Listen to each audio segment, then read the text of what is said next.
Bonsoir à tous, bienvenue dans votre 19-20. Ce soir, nous allons vivre la musique Grandeur Nature en direct de la folle journée de Nantes. 5 jours, 341 concerts, un thème, la nature, dans la musique classique et au-delà, jusqu'aux limites de l'électro. Quand le beatbox rencontre le piano, Ezra sera notre invité tout à l'heure dans une page spéciale. Mais d'abord, l'actualité dans notre région, les suites de cet incendie à Saint-Georges-de-la-Couée dans la Sarthe, où des ossements humains ont été découverts hier matin dans les décombres. Pierre Lolès, Marc Ivard.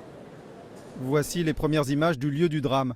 Elles nous sont fournies par les gendarmes car le site est toujours inaccessible. Les photos témoignent de la violence de l'incendie qui a ravagé ce corps de ferme isolé dans le sud Sarthe dans la nuit de mercredi à jeudi. Les gendarmes y ont découvert plusieurs départs de feu et surtout des fragments d'os humains. Aujourd'hui, les techniciens en identification criminelle de la gendarmerie n'ont rien trouvé de particulier, mais les recherches vont durer plusieurs jours. Il y a une partie de l'immeuble qui s'est effondrée, donc il faut très méticuleusement relever tous les décombres et tirer des conclusions de ce que l'on peut ou va trouver. La piste criminelle est donc privilégiée. Les 2 voitures du couple de propriétaires des retraités allemands ont été retrouvées, pas eux. Pour le moment, nous n'avons pas de signe de vie, de manifestation de leur part. Les enquêteurs ont approché des enfants du couple qui n'habitent pas en France pour disposer de prélèvements ADN et tenter d'en savoir plus sur le profil de leurs parents. Après l'hélicoptère hier, la gendarmerie enverra demain des plongeurs pour vérifier les mares, les cours d'eau et les puits aux alentours. Plusieurs victimes étaient originaires de la région. C'était le mois dernier l'accident thérapeutique qui avait fait un mort et conduit à l'hospitalisation de 5 personnes à Rennes. Hier, la ministre de la Santé, Marisol Touraine, a pointé 3 manquements majeurs de la part du laboratoire Biotrial qui n'aurait pas suffisamment suivi l'évolution du premier patient hospitalisé, procédant même à un nouvel essai sur d'autres volontaires le lendemain. L'accident, enfin, a été déclaré tardivement à l'Agence nationale de la sécurité du médicament. Si je vous dis 9 courses et un prologue en Sarthe à la mi-juin, je parle bien sûr des 24 heures du Mans. La liste des engagés a été dévoilée tout à l'heure à Paris. Thierry Fourmy et Rémi Poirot font le point sur les écuries et les pilotes. Le plateau de l'édition 2016 a été dévoilé cet après-midi. Il y aura 3 prétendants à la victoire, 3 écuries officielles, Porsche, Toyota et Audi. 3 écuries qui vont partir à armes égales avec toutefois un petit avantage pour Porsche qui ne renouvelle pas sa voiture cette année, contrairement à ses 2 principaux rivaux.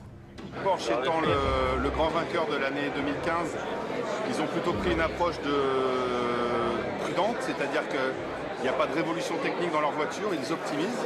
On va avoir une voiture qui ressemble beaucoup à celle de l'année dernière mais qui va être améliorée dans tout un tas de détails. Contrairement à Audi et Toyota qui, eux, pour refaire leur retard, ont pris des options techniques assez nouvelles, des nouvelles motorisations, des nouveaux systèmes hybrides, des choix aérodynamiques très différents. Donc évidemment, ils prennent plus de risques, mais en même temps, c'est le seul moyen pour eux de rattraper le retard. Donc ça va faire quelque chose, je pense, de très serré à l'arrivée. Il y aura 60 voitures engagées, 250 000 spectateurs attendus. La magie du Mans qui va s'opérer à nouveau sur le circuit de la Sarthe. Ce sera les 18 et 19 juin prochains. De la musique, des moteurs, nous passons à celle de la nature revisitée par les compositeurs. Ouvrons notre page folle journée avec vous, Denis Leroy. Bonsoir. Bonsoir Eleonore. Alors aujourd'hui, vous l'avez remarqué, la moyenne d'âge des festivaliers avait considérablement rajeuni. Il y avait 2 fois plus d'enfants que d'habitude, plus de 12 000 scolaires contre 6 000 environ l'année dernière. Ah oui, parmi ces classes, à la fois des élémentaires, des maternelles, pour qui la découverte, elle a commencé la semaine dernière. Au programme, une initiation aux instruments à travers l'œuvre Le Carnaval des animaux. Reportage de notre équipe, Céline Dupérat, Philippe Quéroux et Jean-Pierre Brinuchon. Mais c'est une harpe! Ils se font les oreilles avant le grand jour. Revue d'instruments, véritable relevé de notes.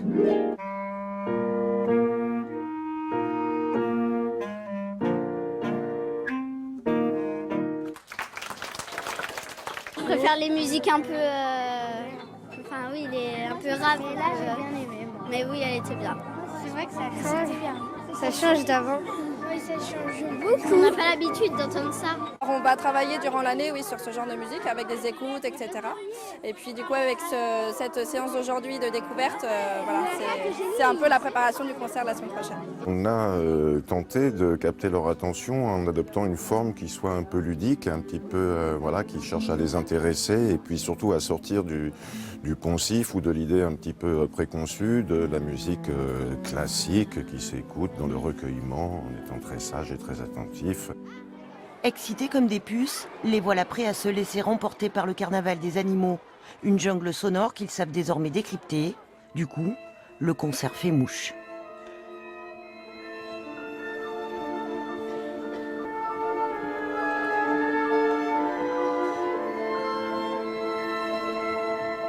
On entendait les lions qui marchaient et j'aimais bien. Le cygne. Pourquoi? Parce que je trouve que c'était doux et c'était gracieux. Le piano, le rythme, c'était l'effet qui était doux et à un moment très rythmé.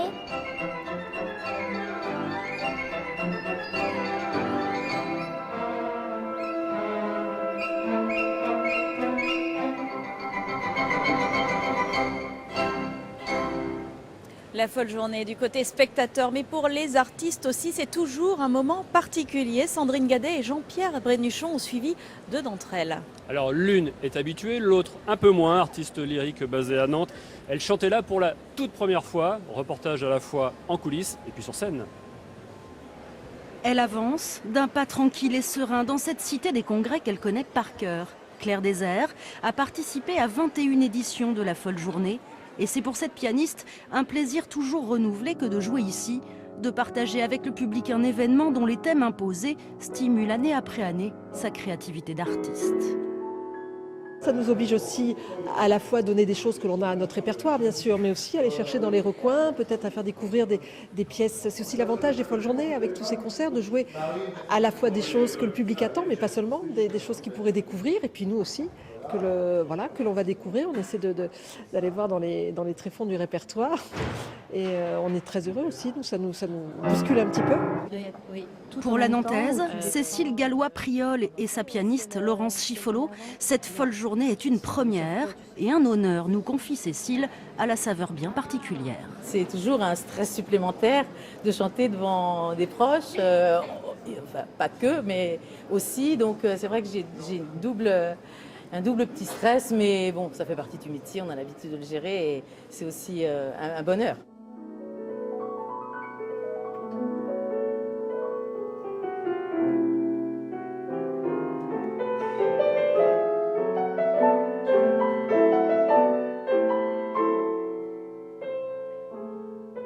Il y a une qualité d'écoute incroyable et eux-mêmes, certainement le public qui est baigné de musique depuis le matin ou pas, enfin, finalement une fois qu'ils passent la porte de la salle de concert, ils sont très à l'écoute, très chaleureux, ça c'est toujours agréable à la fin du concert et puis surtout très, très concentrés, très disponibles, quelles que soient les œuvres que l'on joue.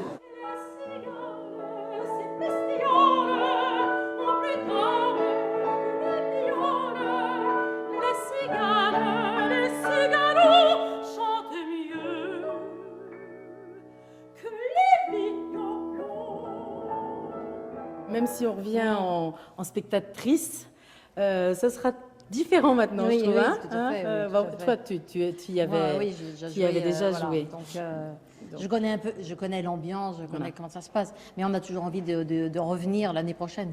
Et c'est vrai qu'on a l'impression d'avoir été coopté et de faire partie de la famille, ça c'est sympa.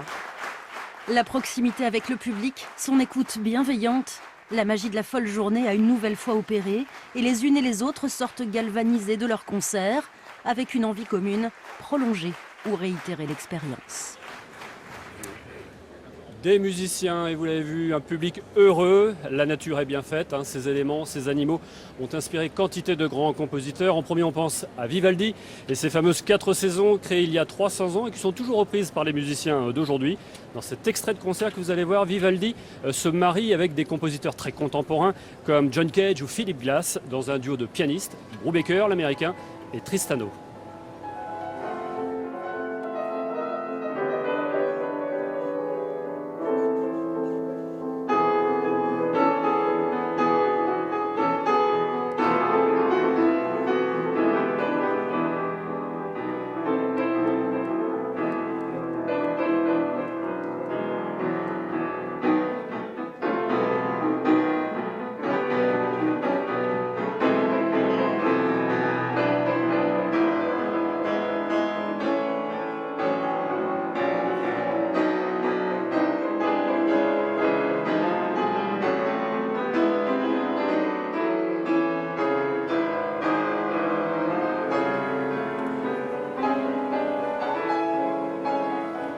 Francesco Tristano, pianiste, jeune pianiste extrêmement sollicité, aussi bien à l'aise dans le répertoire classique que dans les musiques actuelles, un peu comme son partenaire et alter ego, notre invité ce soir, Ezra.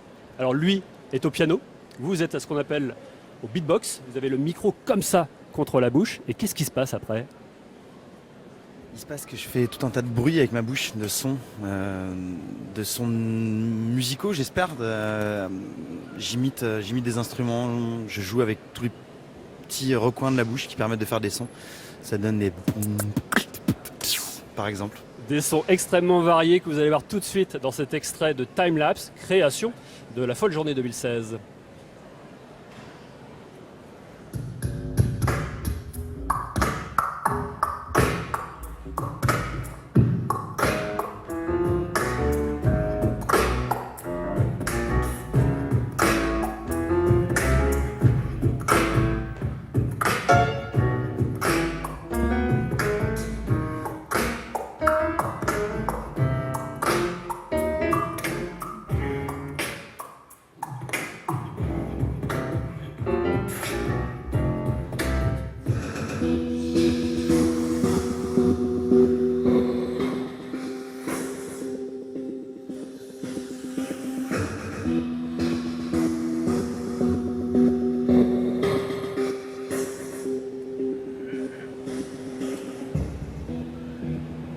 Alors Ezra, c'est votre nom de scène, vous appelez Vincent dans le civil, on peut dire que vous êtes un artiste des Pays de la Loire, vous avez grandi à Saint-Nazaire, vous travaillez régulièrement au Mans, à Nantes, à Angers, et donc vous venez plutôt des cultures urbaines, du hip-hop.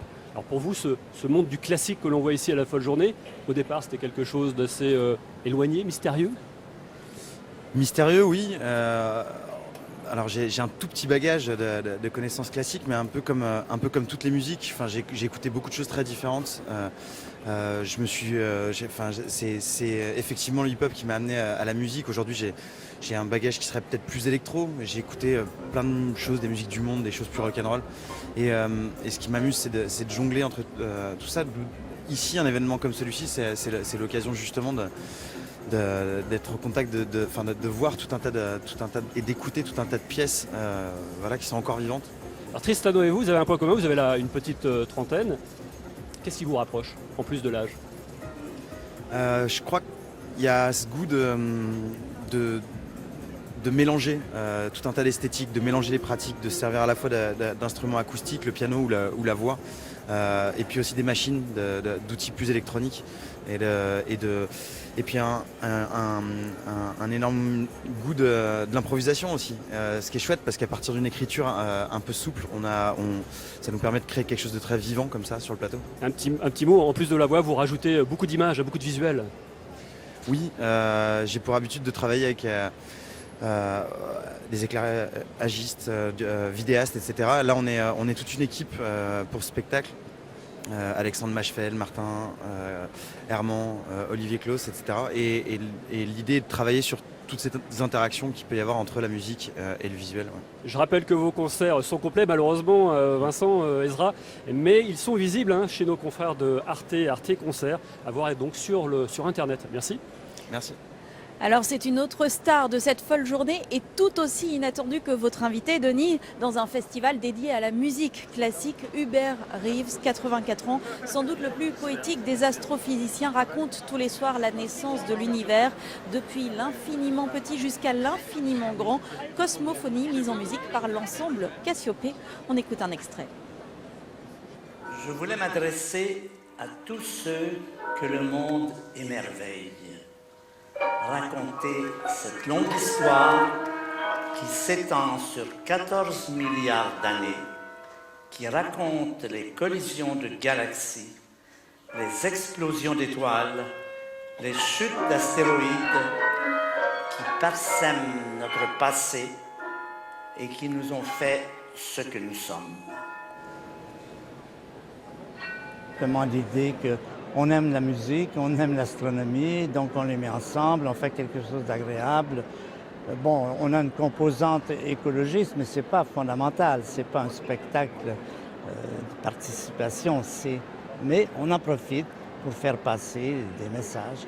Mais c'est surtout le plaisir de la musique et des belles images Ici, justement, dans cette ambiance festive, je trouve que ça va bien ensemble. Hubert Reeves, qui sera demain à 11h30 l'invité exceptionnel de notre émission La Voix est libre. Un dernier chiffre, Éléonore, savez-vous combien il y a de musiciens à la folle journée à peu près? Non, aucune idée. 1500 musiciens venus d'ailleurs, venus de tous les continents, et notamment les maîtres du taiko. Eux, ils arrivent du Japon. Pourquoi le Japon? Eh bien parce que la folle journée se produit également là-bas depuis 2005. Nous avons rencontré ces maîtres hier. Les instruments sont arrivés par avion en provenance directe du Japon. Ces tambours sont baptisés taiko, instruments traditionnels par excellence. Ils sont utilisés lors de cérémonies au temple ou dans des fêtes populaires. Leur fabrication a un lien direct avec la nature, le thème de la folle journée. Les plus grands des taïkos sont issus d'arbres sélectionnés, vieux de 300 ans et plus. Des troncs qu'on évite, qu'on laisse sécher avant de fabriquer l'instrument. On dit que le taiko emprunte aussi bien à la musique qu'à la méditation ou à l'art martial. Il suffit de voir le travail corporel du maître, âgé de 64 ans, et de ses jeunes disciples pendant cette performance de batterie de près d'1 heure, répartie en 3 pièces et 3 dispositifs sur scène.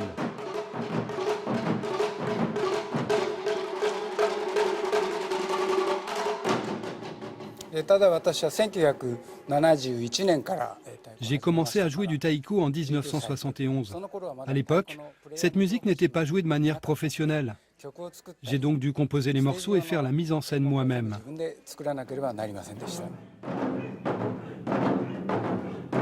Le musicien originaire d'Hiroshima délaissera son ensemble dimanche pour jouer du taiko aux côtés du Sinfonia Varsovia dans le grand auditorium.